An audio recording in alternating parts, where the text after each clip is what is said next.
Rick était profondément amoureux de Shannon, sa petite amie du lycée. Mais après l'avoir quitté pour faire décoller sa carrière, il a presque manqué son ultime chance de vivre le grand amour. Puis, par la grâce de Dieu, tout s'est arrangé pour lui. Rick et Shannon étaient allongés sous un grand chêne isolé, dans les magnifiques pâturages verts du Veld, près de leur ancien lycée. Ils sont restés là, silencieux, à attendre la première étoile dans le ciel rouge-violet du coucher de soleil, comme ils le faisaient souvent. C'était une tradition paisible et sacrée qui remontait à leurs premières années d'amour au lycée. Ils restaient assis dans un silence total jusqu'à ce que l'un d'eux aperçoive la première étoile. Shannon gagnait presque toujours à leur jeu. Et parfois, il pouvait arriver que Rick et Shannon aperçoivent la première étoile en même temps. Dans ces moments magiques, ils rompaient amoureusement le silence en s'embrassant. Oui. J'ai encore gagné, a dit Shannon, tout excité, en montrant l'étoile brillante dans le ciel. Oh, si est-il pas vrai? Comment tu fais? Si est-il littéralement comme si les étoiles te parlaient? Ils te préviennent, a déclaré Rick, amicalement frustré. Qu'est-ce ce que je peux dire, Ricky? Les étoiles reconnaissent l'un des leurs, a dit Shannon en plissant les yeux. Tu peux toujours avoir un baiser si tu veux, a ajouté Shannon, toute rouge. Ne dis pas plus, dit Rick, en embrassant Shannon doucement. Attends, a dit Shannon en se retirant. J'avais l'intention de te demander quelque chose. Rick a simplement répondu, cool. Puis, Shannon a rapidement pris une photo des deux avec un appareil photo Polaroid et l'a tendue à Rick avec un petit rire. Désolé, il fallait que j'immortalise ce moment. D'accord. Alors, quel nom donneras-tu à ton premier enfant? Demanda Shannon. Un enfant? A demandé Rick, surpris. Oui. Théoriquement, expliqua Shannon en roulant des yeux. Oh, d'accord. Fille ou garçon? Demanda Rick, en réfléchissant bien. Disons une fille, a répondu Shannon. Si est-il facile? NG, a dit Rick. NG? Comme le diminutif d'Angela? A demandé Shannon. Non. Comme dans, a dit Rick avant de se mettre à chanter NG. Quand ces nuages disparaîtront-ils? NG. Où cela va-t-il nous mener? Shannon a chanté avec Rick avant de poser sa tête sur sa poitrine.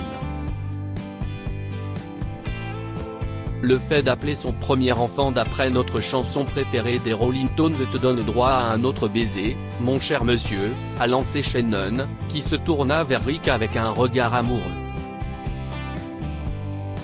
On dirait que j'ai quand même gagné aujourd'hui, après tout. Je veux dire, a dit Rick avant d'être interrompu par Shannon, qui posa doucement son doigt sur sa bouche. SHHHHH. Tu parles trop, murmura Shannon en commençant à embrasser Rick, alors que la lumière du soleil s'estompait au-dessus d'eux. Les mois passèrent, et ce qui n'était au départ qu'une question théorique devient rapidement un véritable désir pour Shannon. Rick et Shannon sortaient ensemble depuis le lycée. Après le lycée, Shannon a étudié dans une université locale tandis que Rick s'efforçait de faire décoller sa petite entreprise. Rick a eu du mal à subvenir aux besoins financiers de Shannon. Son entreprise ne se développait pas et Shannon souhaitait fonder une famille. Rick voulait se concentrer sur sa carrière et n'était pas prêt à fonder une famille. Il n'avait tout simplement pas les moyens de le faire à ce stade de sa vie.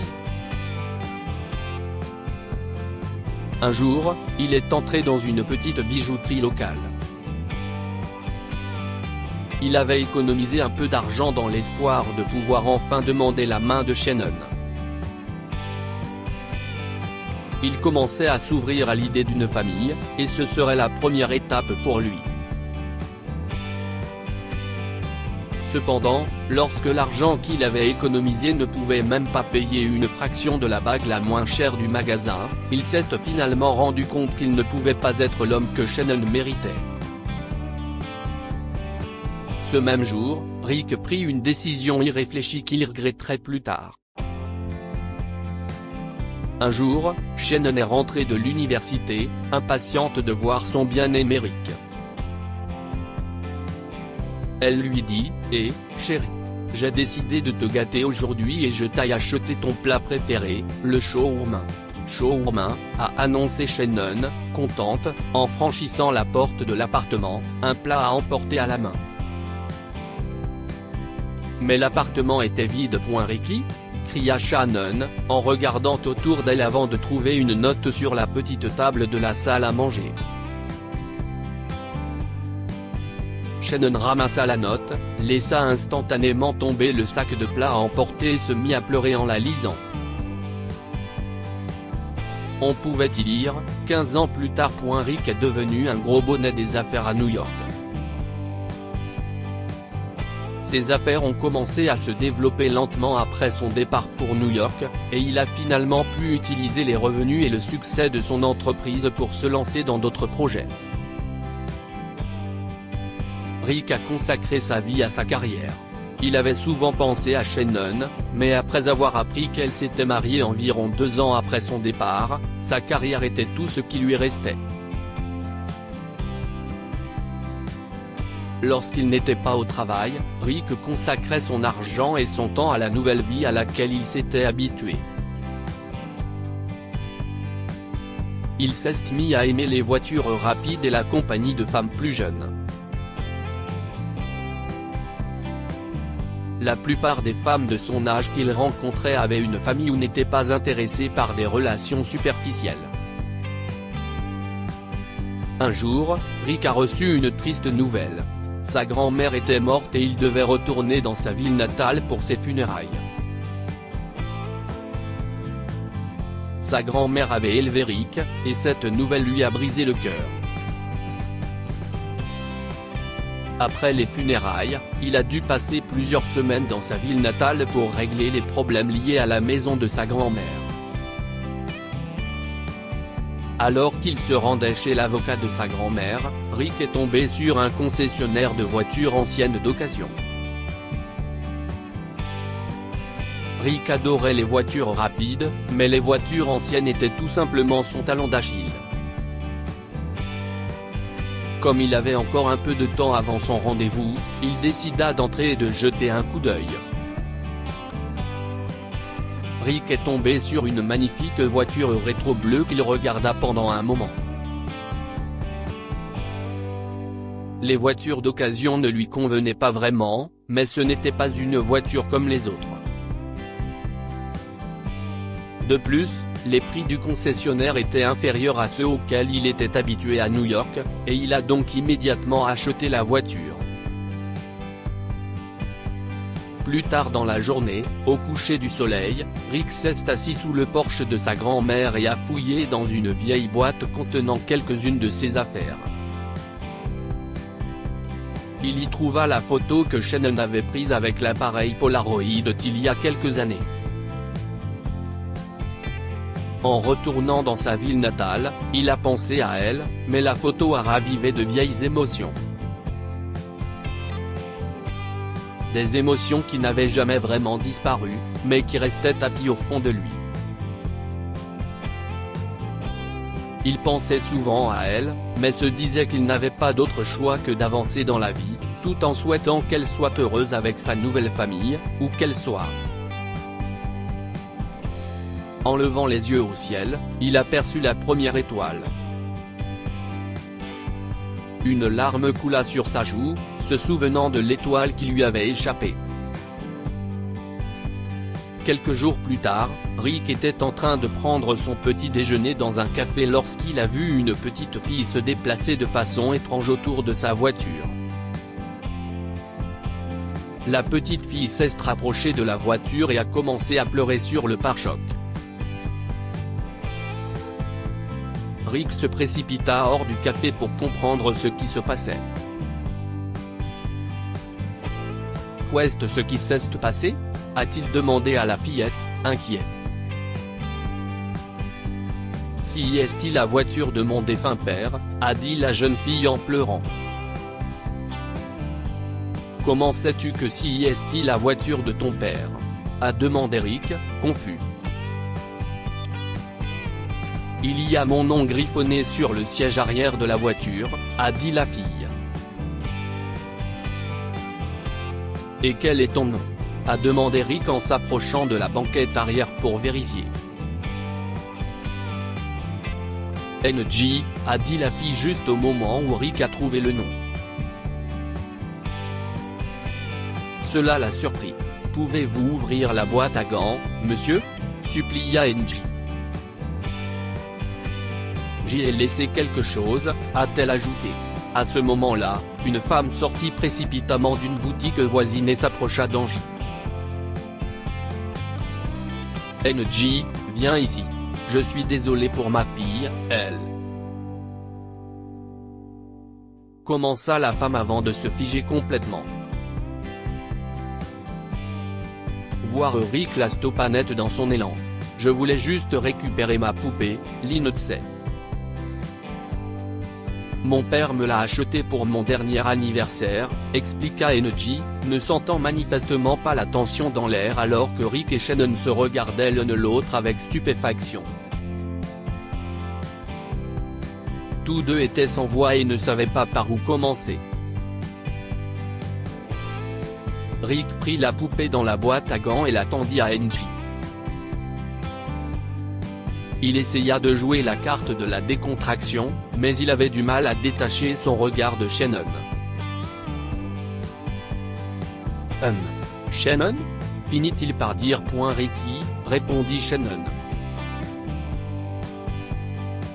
Tu sais, tu es toujours la seule à m'appeler comme ça, a dit Rick avec un petit rire gêné avant de se tourner rapidement vers NJ. Est-ce que si est a dit Rick nerveusement. Oui, si est ma fille. En NJ, a expliqué Shannon avec hésitation. Merci, monsieur, a dit NJ en serrant Rick dans ses bras. La chaleur de l'étreinte de la petite fille prit Rick au dépourvu et son cœur fondit. Cela faisait longtemps qu'il n'avait pas vécu une rencontre aussi pure et affectueuse. Désolé d'apprendre pour ta grand-mère, Ricky, a dit Shannon à Rick, puis elle se tourna vers sa fille. NJ, nous devons y aller, a dit Shannon en la poussant doucement. Elles se sont tournées pour partir, quand, attends. S'il te plaît, Shannon. On pourrait peut-être prendre un café ? Juste pour rattraper le temps perdu. Cela fait si longtemps, a demandé Rick. Shannon s'est arrêtée, sans rien dire pendant un court instant. Puis, hésitante, elle s'est retournée et a répondu, bien sûr, juste pour rattraper le temps perdu. Rick et Shannon se sont assis au restaurant, regardant autour d'eux maladroitement pendant qu'Angie jouait avec les autres enfants dans la section des jeux pour enfants. Rick a finalement trouvé le courage de faire le premier pas. Écoute, Shannon. Je voudrais commencer par m'excuser pour la façon dont les choses se sont terminées. J'ai pris une décision stupide, a commencé Rick avant que Shannon n'intervienne à son tour. Si est bon, Rick. J'admets que ça m'a fait mal. Mais c'était il y a longtemps. Nous étions tous les deux si jeunes. Ne nous attardons pas sur le passé. Dis-moi ce qui t'arrive, a dit Shannon. Rick et Shannon se sont mis à parler. Ils sont restés des heures dans les cafés à discuter. Rick a parlé à Shannon de son succès à New York et du fait que, même si sa carrière était florissante, il n'avait jamais trouvé l'amour après elle. Shannon lui a raconté comment elle s'était mariée après son départ. Bien qu'elle ait trouvé un mari formidable, elle se souvient toujours des moments qu'ils ont partagés. Elle a même nommé l'un de ses 3 enfants d'après leur chanson préférée, Energy. Rick a appris que le mari de Shannon était décédé. En difficulté financière, Shannon a vendu la voiture pour aider son couple à boucler ses fins de mois. Sa fille était en colère contre elle lorsqu'elle l'a vendue, mais elle n'a rien dit au sujet de la poupée. Alors, elle a pensé qu'elle était en colère à cause de tous les souvenirs et des diverses expéditions qu'elle avait vécues ensemble dans la voiture. Shannon a confié avoir eu mal quand elle a dû vendre la voiture, car elle n'aimait pas prendre le bus, surtout avec 3 enfants, mais c'était nécessaire compte tenu de leur situation. Elle était heureuse de voir qu'elle avait atterri entre de bonnes mains. Rick a raccompagné Shannon et Angie chez elle. Il est même allé chercher les 2 autres enfants de Shannon à l'école. Les enfants étaient heureux d'être à nouveau dans la voiture et étaient tous reconnaissants envers Rick. Luke, aide ta sœur à préparer le dîner. Je serai là dans une minute, a crié Shannon alors que ses enfants se précipitaient à l'intérieur de la maison tandis qu'elle se tenait près de la voiture avec Rick. Waouh, tu as une sacrée équipe de football, a dit Rick en plaisantant. Oui. Mes petits miracles. Ils peuvent être difficiles, mais je ne sais pas où et qui je serais sans eux, a dit Shannon. Shannon. J'aimerais que tu gardes la voiture. Après tout, si est-il la tienne, a dit Rick en tendant les clés à Shannon. Non, Rick. Si est-il gentil de ta part. Mais non. Ce n'est pas nécessaire. Je me débrouillerai, a dit Shannon en reculant d'un pas. S'il te plaît, Shannon. Si est-il le moins que je puisse faire après ce que j'ai fait. Cela m'aiderait à mieux dormir la nuit. De plus, tu l'as dit toi-même tout à l'heure, quelles étaient les chances que je rachète la voiture de ton défunt mari? S'il te plaît, pour moi, insista Rick. Je ne sais pas, Rick. Si est-il beaucoup. Je veux dire, une voiture? A dit Shannon, secouant la tête en signe de désapprobation en regardant les clés. Crois-moi, ce n'est rien. J'en ai plein d'autres à la maison, et aucune ne m'apportera jamais la joie et la paix que j'obtiendrai en étant capable de faire ce qu'il faut pour toi, ne serait-ce qu'un peu. Je sais que rien de matériel ne pourra compenser la douleur que j'ai causée, mais permets-moi au moins d'essayer. Si ce n'est pas pour toi ou moi, alors pour les enfants, supplia Rick. Shannon accepta à contre-cœur l'offre de Rick. Ils se sont quittés et Rick a pris le bus pour rentrer chez lui. Alors qu'il montait dans le véhicule, il sourit en regardant par la fenêtre. Quelles étaient les chances? Pensa Rick en sortant du bus. Ce fut sa dernière pensée avant qu'une lumière brillante n'éclaire ses yeux. Rick a été renversé par une voiture quelques secondes seulement après être descendu du bus. Une ambulance est arrivée quelques instants plus tard et l'a emmené à l'hôpital. Quelques jours plus tard, Rick a repris conscience. La première chose qu'il a vue en se réveillant était une poupée sur sa table de chevet. Au bout d'un moment, il a fini par la reconnaître, c'était la poupée d'Angie. Quelques instants après son réveil, Shannon et les enfants se sont précipités dans la chambre. Angie le serra chaleureusement dans ses bras. Je t'avais dit que Lindsay le protégerait, a dit Angie à sa mère. Tu avais raison, mon ange. Les enfants, donnez-moi un moment pour parler à Rick seul à seul, a dit Shannon. Les enfants se sont alors exécutés. Shannon ? Depuis combien de temps es-tu ici ? A dit Rick faiblement. 2 jours. Un de mes amis qui travaille ici t'a reconnu et m'a appelé immédiatement. Il s'inquiétait pour toi car personne n'était venu te voir, expliqua Shannon. Merci, Shannon. Mon étoile préférée, a dit Rick en toussant. S'il te plaît, ne m'appelle pas comme ça. J'ai juste fait ce que n'importe qui d'autre aurait fait, a dit Shannon. Non, je suis sérieux. J'ai réalisé que c'était ma 2e chance. Dieu m'a donné une seconde chance pour l'erreur que j'ai commise il y a des années. J'ai été stupide, Shannon. Et toi? Tu as été gentil avec moi après tout ce que j'ai fait. Merci, a dit Rick en larmes. Shannon l'embrassa alors sur le front puis le serra dans ses bras. Des semaines plus tard, Shannon était assise sous le vieux chêne, comme elle et Rick avaient l'habitude de le faire il y a des années. Je suis surprise que tu viennes encore ici, a dit une voix derrière elle. Elle se retourne et voit Rick s'approcher d'elle. Ricky ? Je pensais que tu étais parti pour New York, a dit Shannon, surprise.